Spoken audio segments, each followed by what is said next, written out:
မင်္ဂလာပါခင်ဗျာဒီနေ့ Astro Vibe Astrology Channel ကနေ Taurus ကျိတ်သက်ရာသီဖွားအနေနဲ့ပတ်သက်တဲ့အကြောင်းကိုစုံလင်းစွာပြောပြပေးသွားမှာဖြစ်ပါတယ်မိတ္တရာသီကစတင်သူဆိုရင်ကျိတ်သက်ရာသီကတော့အဲ့ဒီစတင်လိုက်တဲ့အရာတွေကိုတည်မြဲအောင်လှုပ်ဆောင်သူဖြစ်ပါတယ်သူ့ရဲ့သင်္ကေတကနွားတူတဘူးဖြစ်ပြီးအလွန်ခိုင်မာတောင်တင်းတဲ့သဘာဝရှိပါတယ်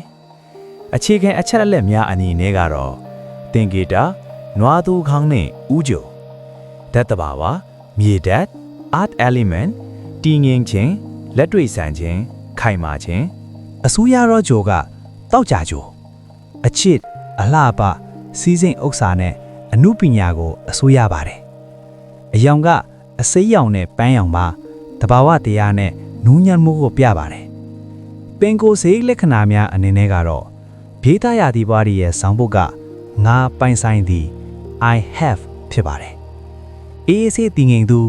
တို့ဟာလောကကြီးကိုအလောတကြီးမဖြတ်သန်းပါဘူးတည်တည်ငြိမ်ငြိမ်နဲ့စနစ်တကျသွားတတ်သူတွေပါဇွဲလုံးလာကြီးသူနွားတို့ဟာလဲထွန်တဲ့အခါမမောမပန်းလူနိုင်တယ်လို့ပဲဘေးသားရာသီပွားတွေဟာပန်းတိုက်တစ်ခုအတွက်နှစ်ရှည်လာများတီးခံကြိုးစားနိုင်စွမ်းရှိပါတယ်အရသာခံတတ်သူအစားအတော့ကောင်းအဝတ်အထည်ကောင်းနဲ့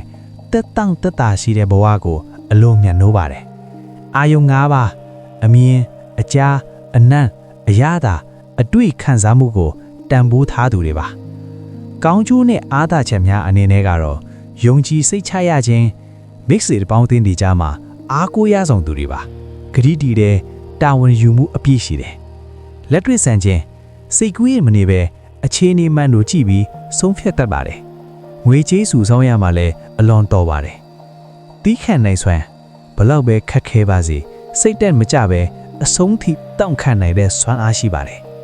စိုးချိုးညစ်အားနည်းချက်များအနေနဲ့ကတော့အလွန်ကောင်းမှချင်းနွားတို့တကောင်လိုပါပဲသူတို့လက်မခံတဲ့အရာဆိုရင်ဘသူဖြောင်းဖျားနားမဝင်တတ်တာဟာအကြီးဆုံးအားနည်းချက်ပါပြောင်းလဲမှုကိုကြောက်ခြင်းအချင်းဟောင်းတွေကိုဆွဲလန်းတတ်ပြီးအသက်အဆန်းတွေကိုလက်ခံဖို့အချိန်အကြာကြီးယူတတ်ပါတယ်အပိုင်စည်းလိုစိတ်မိမိချစ်သူဒါမှမဟုတ်မိမိပိုင်ဆိုင်တဲ့ပစ္စည်းတွေကိုအလွန်အမြဲကာကွယ်ခြင်းပိုင်ဆိုင်ခြင်းစိတ်ပြင်းထန်တတ်ပါတယ်အချစ်ရေးနဲ့လူမှုရေးအနေနဲ့ကတော့အချစ်ရေးမှာအလွန်တည်မြဲပါတယ်ခဏတာတွဲတာမျိုးထက်ရေရှည်လက်တွဲဖို့ကိုပဲရှာတတ်သူပါနူးညံ့တဲ့အပြုအမူလေးတွေကိုနှစ်တက်ပါတယ်လိုက်ထသောယာတီများအနေနဲ့ကတော့ကံယာတီဗာဂိုမကာယာတီဆိုတဲ့မြေထက်ချင်းနေနဲ့အလွန်လိုက်ဖက်သလိုကရကတ်ယာတီနဲ့လည်းအဆင်ပြေပါတယ်ယတရာနဲ့အကြံပြုချက် remedies အနေနဲ့ကတော့အကယ်၍ပိတ်ထာရာတီခွားတွေအလုတ်အကင်ပိတ်ဆို့နေရင်ဒါမှမဟုတ်စိတ်တက်ကြနေရင်တောက်ကြနေတိုင်းဖျားမှာပန်းပြူကိုးပွင့်ဒါမှမဟုတ်အမွေးနန္တာကတ်လူပါခလေးများကိုဒါနာပြူပါမိတ်တပလအပေါင်းအသိကောင်းစေဟုနဲ့ကံပွင့်စေဖို့ခလေးငယ်တွေကိုမုံဝေငှကျွေးမွေးပါမြေကြီးနဲ့ထိတွေ့ပါစိတ်ဖီစီးနေရင်တစ်ပင်စိုက်တာဒါမှမဟုတ်ပန်းချန်ထဲမှာလမ်းလျှောက်တာမျိုးကတင့်ရဲ့မြေဓာတ်စွမ်းအင်ကိုပြန်လဲအားဖြည့်ပေးပါတယ်စောင့်ရင်ငွေတဲ့ပစ္စည်းများဝတ်ဆင်ပါမိတ်ဆွေဟာပိတ်တာရာဒီဖွားဆိုရင်မိတ်ဆွေရဲ့ဇွဲဟာမိတ်ဆွေရဲ့အကြီးမားဆုံးလက်နက်ပါဒါပေမဲ့တခါတလေမှာခေါင်းမာမှုကိုလျှော့ပြီးသူတစ်ပါးအကြံဉာဏ်ကိုနားထောင်ပေးရင်မိတ်ဆွေဘဝဟာအခုထက်အစပေါင်းများစွာပိုပြီးချောမွေ့သွားမှာပါဗျာ